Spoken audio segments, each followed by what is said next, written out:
진정어로 단호하게 대처해야 될 일, 그런 제목으로 하나님 말씀 나누겠습니다.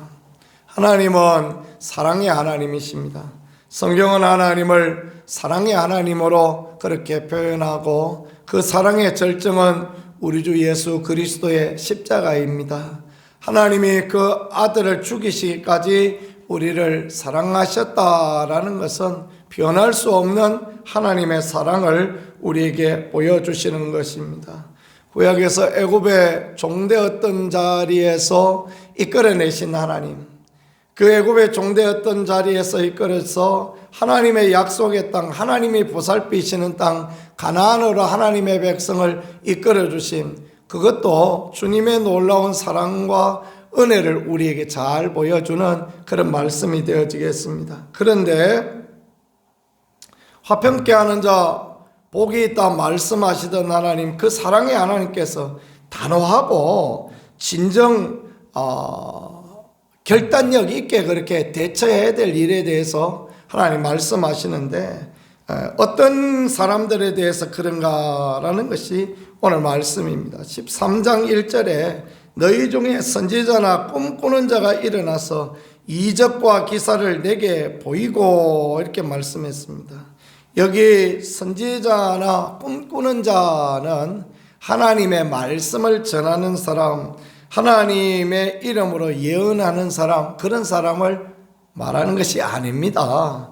선지자, 꿈꾸는 자 이렇게 이야기했는데, 그 가나안 땅의 토속신을 섬기는 사람, 그 중에 그들의 그 대변자, 그러니까 우리 말하면 뭐 주술사나 무당이나 또는 그 점쟁이, 뭐 이런 사람을 말하는 그런 부분이 되어지겠습니다.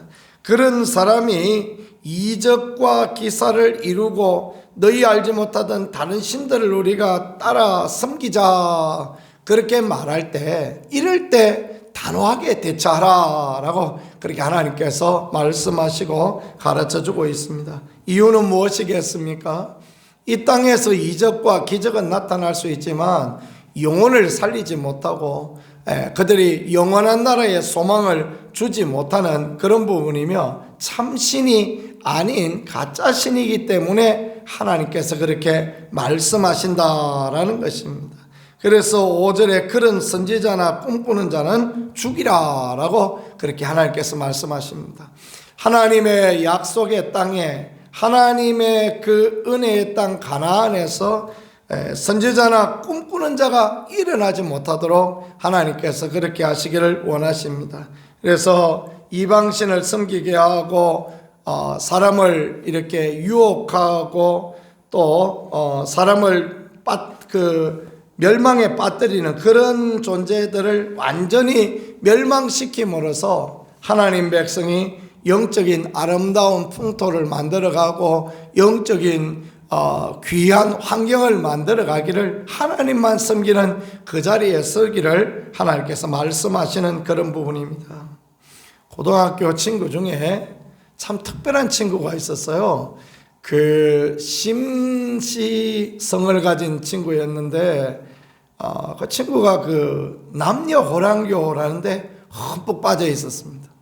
원래 좀 이렇게 그 성격 자체가 활발하지 못하고 좀 차분하고 어떤 면에서 좀 우울한 그런 성격을 가진 친구였는데, 누가 보냈는가 알지 못하는데 우리 남녀 호랑교라는 것이 일본 쪽에서 온 그런 우상인 것 같은데요. 뭐 우리는 일상 흔하지 않는데 거기에 아주 심취했습니다. 그래서 신학교 간다는 저한테도 남녀 호랑교 한번 가보자. 그 말이나 될 만한 이야기입니까, 그죠? 저는 뭐 그 밀대몽둥이로 맞아가면서도 수요일 저녁에 가서 예배 드리고 하던 사람인데 남녀 호랑교가 웬 말입니까?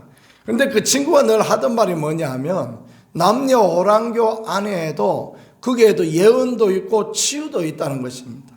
거기 가보니까 자기를 가르쳐주는 그 뭐 우리 말하자면 목회자 같은 분이 계신데, 그분이 그렇게 예언의 강력한 능력을 갖고 있대요. 그래서 미래에 되어질 일을 쫙 말해준다, 뭐 그런 이야기도 하고, 또 거기 가면 손 얹고 기도해 주면은 병도 낫는다 이런 이야기도 합니다. 그래 이야기가 우리에게 좀 솔깃한 이야기로 그렇게 들리기도 하고 친구들 중 일부는 또 우리 가서 점 한번 보자 돈 안 내도 된다 하더라 하면서 따라가 보기도 하고 그랬습니다. 그래요. 그럴 수 있어요. 왜 그럴 수 있냐면 성경에도 보니까 모세가 10가지 재앙을 그렇게 막 행할 때에 애굽의 술사들도 막 따라서 행하지 않습니까? 그죠? 막 개구리 이 파리를 나일강에서 올라오게 하니까 그 사람들도 올라오게 하고 그러죠. 그런데 그들이 못하는 게 있습니다. 못하는 게 뭐냐면 개구리 이 파리를 올라오게 하지만 그러나 개구리 이 파리가 물러가게 하지는 못합니다. 하나님의 하신 일을 막지 못합니다. 왜냐하면 그것이 하나님의 능력이 아닌 악한 것의 장난에 불과하기 때문에 그런 것입니다. 영혼을 살리는 이는 하나님밖에 없고 약속의 말씀을 주실 이는 하나님밖에 없으며 하나님의 그 역사와 은혜를 보면서 우리가 하는 것 참으로 귀합니다. 그래서 어떤 세상 말로 하면 영험한 박수무당이 있어도 아무리 짝두를 잘 타는 그래서 칼춤을 추는 사람이 있다 할지라도 예수 믿는 사람 하나만 있어도 그 위에서 칼춤을 추지 못하죠. 왜냐하면 우리가 섬기는 하나님이 가장 위대하신 하나님이며 천하 만물의 그 어떤 것도 비교할 수 없는 참신이신 하나님이시기 때문에 하나님이 임하는 곳, 하나님을 믿는 믿음의 사람이 임하는 곳에 악한 것이 장난하지 못한다라는 것을 우리가 보면서 그렇게 나아가야 되겠습니다. 그래서 어떤 유혹이 오더라도 누가 돈을 한 뭉태기 준다 그러더라도 누가 명예를 준다 그러더라도 누가 건강을 준다 그러더라도 우리가 그런데 넘어가지 말아야 됩니다. 나와 내 집은 여호와만을 섬기겠다라는 요소와 같은 그런 믿음의 결단이 있는 우리 모두가 되어질 수 있기를 간절히 축복합니다. 눈에 보이는 것에 흔들리지 말아야 됩니다. 하나님은 그런 사람을 좋아하시고 그런 사람에게 은혜와 축복을 허락하여 주시는 것입니다. 살다가 보면 환경은 우리를 낙심하고 절망할 때가 많습니다. 그 환경을 그렇게 만드는 것이 하나님이 아니십니다. 때로는 물론 하나님이 우리를 시험하시려고 그렇게 하실 때도 있지만 악한 마귀 사단이 그렇게 장난하는 것 아닙니까? 그걸 잘 보여주는 게 욥기입니다. 욥기에 보니까 사단이 와서 동방에 가장 의로웠던 사람, 동방에 가장 부자였던 사람 그 욥을 흔들어서 그래서 완전히 바닥에 떨어지게 하죠. 이스라엘 기준으로 해서 동방은 그 갈대아 우르 메소포타미아 문명 그쪽에 있는 사람들을 말하는 것입니다. 그러니까 그 당시에 있어서 세계 가장 그 큰 문명은 메소포타미아 문명입니다. 그리고 가나안 이쪽이 변방 여기는 아주 시골 그런 곳이라 이렇게 볼 수 있겠죠. 그런데 거기에서 가장 부자였던 사람, 가장 의로웠던 사람, 사단은 그의 모든 것을 빼앗아 갑니다. 실족하고 낭망하고 하려면 욥 같은 그런 상황을 당하면 다 하나님 살아계시면 이럴 수가 있어. 내가 어떻게 했는데 그렇게 말할 수밖에 없는 것 아니겠습니까? 자기가 자기 아들들 그 잔치하고 할 때마다 그렇게 번제를 드리고 속죄제를 드리고 내가 하나님 앞에 그렇게 살았는데 왜 이래?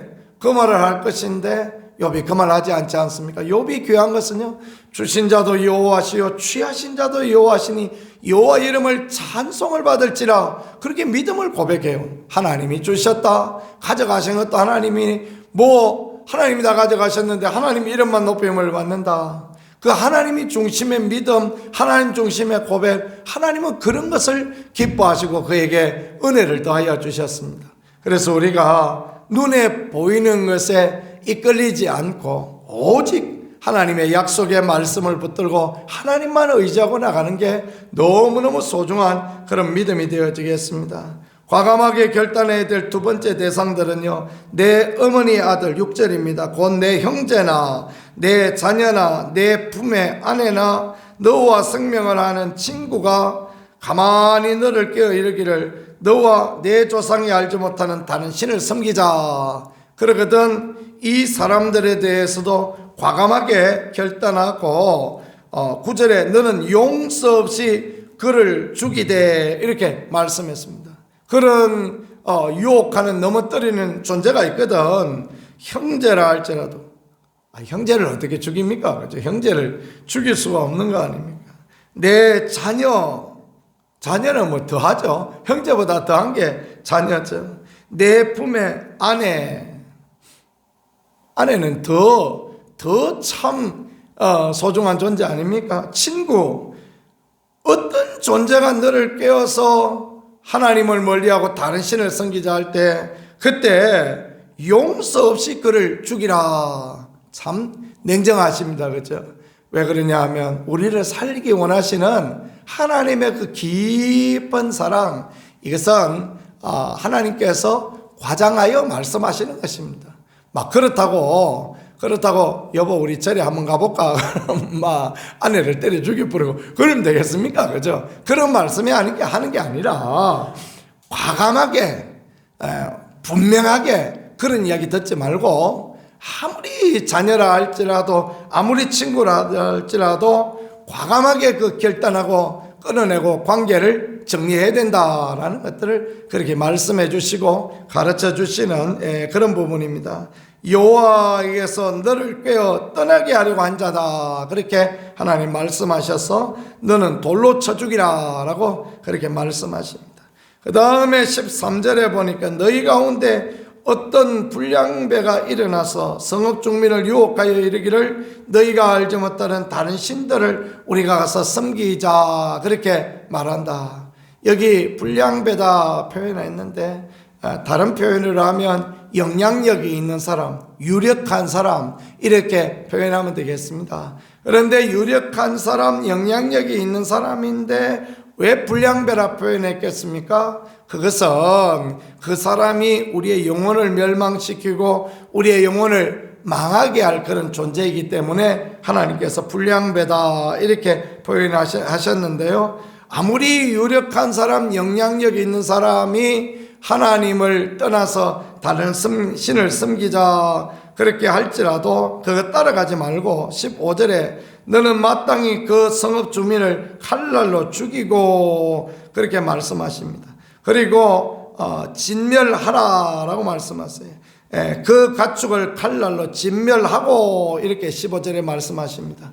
오히려 그 사람뿐 아니라 그 성읍에 있는 가축까지 전부 없이 하라 말씀하시는 것은 그만큼 하나님께서 조심하고 과감히 결단해야 될 부분이다라는 것을 우리에게 가르쳐 주시는 그런 말씀이 되어지겠습니다. 가나안 땅이라고 그게 다 천국이 아니다라는 것입니다.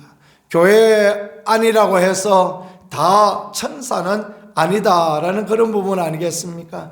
믿음의 길을 가게 하고 하나님을 따라가게 하고 하나님을 기쁘시게 하는 그 자리에 서게 하는 사람과 벗하고 그런 사람과 함께하고 그런 사람들에게 가까이 하는 것, 이게 귀하다라는 것입니다. 목사님들 중에서도 좀 부정적인 어떤 그 생각이나 말들을 가진 분들이 가끔 있는 것 같습니다. 저는 몇 번 이야기해 봐서 그런 어떤 영향력들을 가지고 있으면 그가 아무리 목회를 잘하고 그가 아무리 유능하고 설교를 잘해도 그런 사람하고 친구하지 않습니다. 그런 사람하고 친구해서 남을 게 나중에 돌아올 거는 김인수 목사 그 사람도 말이야 뒷담 하나 듣지 아무 유익이 없습니다. 그런 부분들을 관계 단절하고 과감히 끊어버리고 나와 내 집은 여호와를 섬기리라 믿음으로 가는 게 우리가 참으로 중요합니다. 말하자면 그렇다라는 것이죠. 살다가 보면 그 부정적인 부분들 또는 어떤 그 세상 말로 낱말 뒤에서 하는 이야기들이 달콤하고 재미있게 느껴질 수 있습니다. 그러나 그거 끊지 않으면 은혜가 임하여지지 않습니다. 영성의 깊이 가운데 나오는 데는요 항상 그 부분을 제거하고 나가는 게 참으로 필요하고 귀한 그런 부분입니다. 영성 사역을 하고 깊이와 넓이를 가진 귀한 사역들을 하시는 분들을 보면요, 일체 그런 말들을 하지 않습니다. 늘 긍정적인 말, 믿음의 말, 소망의 말을 할 때 하나님이 그들의 입에서 나오는 말들이 하나도 땅에 떨어지지 않고 은혜와 축복 가운데도 오시는 것들을 그렇게 봅니다. 하나님만 섬기고 하나님만 높이고 하나님만 소중히 여기는 믿음의 삶을 살 때 저와 여러분의 삶에 하나님의 축복과 은혜가 풍성한 그런 은총을 허락하여 주시리라 믿습니다. 오늘 하루도 그런 믿음의 선한 삶, 은혜의 삶을 살아가는 우리 모두가 되어질 수 있기를 예수님 이름으로 간절히 축복합니다. 말씀을 생각하며 같이 하나님 앞에 기도하겠습니다. 하나님, 우리 아버지, 믿음에 방해되는 모든 것을 끊어내고 하나님만 섬기며 하나님만 의지하며 온전한 믿음의 참된 삶을 사는 우리 모두가 되어질 수 있게 도와주시고 하나님만 기쁘시게 하는 그 자리에 나갈 수 있게 도와주옵소서. 우리 두 손 들고 주여 문하고 같이 기도